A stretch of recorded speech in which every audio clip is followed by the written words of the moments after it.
சில நாட்களுக்கு முன்பு சென்னையில் மட்டும் தென் தமிழகத்தில் வரலாறு காணாத மிக கனமழை பெய்ததால் தமிழகமே வெள்ளத்தில் தத்தளித்து வந்தது. அப்போது மத்திய அரசிடம் தமிழக அரசு வெள்ள நிவாரணத்திற்கு நிதி ஒதுக்க கோரிக்கை விடுத்தது. அதற்கு பதிலடியாக அப்போது நிர்மலா சீதாராமன், மத்திய அரசு ஒன்றும் ஏடிஎம் மிஷின் கிடையாது, நீங்க கேட்குற பணம் எல்லாம் சும்மா கொடுக்க என காட்டமாக விமர்சனம் செஞ்சிருந்தாரு. அதற்கு அமைச்சர் உதயநிதி ஸ்டாலின், உங்க அப்பன் வீட்டு பணத்தை ஒன்றும் கேட்கல, மக்கள் நிவாரணத்துக்குத்தான் கேட்கிறோம் என கடுமையாக பதிலடி கொடுத்திருந்தார்.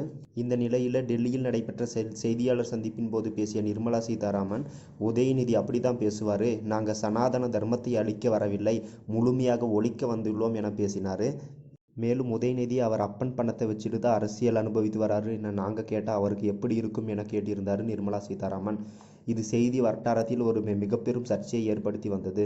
இதைத் தொடர்ந்து நேற்று செய்தியாளர்களை சந்தித்த அதிமுகவை சேர்ந்த முன்னாள் அமைச்சர் ஜெயதிகுமார், அமைச்சர் உதயநிதி ஸ்டாலின் பொறுப்பான முறையில் தனது கருத்துக்களை தெரிவிக்க வேண்டும், அரசியல் நாகரிகம் வேண்டும், நேற்று முளைத்த காளான் தான் உதயநிதி, வாய் துடுப்பு அதிகம் என்பதால் வாய்க்கு வந்தபடியெல்லாம் பேசக்கூடாது, பொறுப்பாக கருத்துக்களை சொல்ல வேண்டும், பக்குவம் இல்லாத ஒரு அரசியல்வாதி என்றால் அது உதயநிதி ஸ்டாலின் தான் என கடுமையாக விமர்சனம் செஞ்சார். மேலும் பேசிய ஜெயக்குமார், நிர்மலா சீதாராமன் குறித்து ஒரு கருத்தை சொல்லிவிட்டு வாயை கொடுத்துவிட்டு வம்பில் மாட்டிக்கொண்டார் உதயநிதி ஸ்டாலின் என்றார். நிர்மலா சீதாராமன் சொல்வதற்கு முன்பே அதிமுக கருத்தை நாங்கள் சொல்லிவிட்டோம்.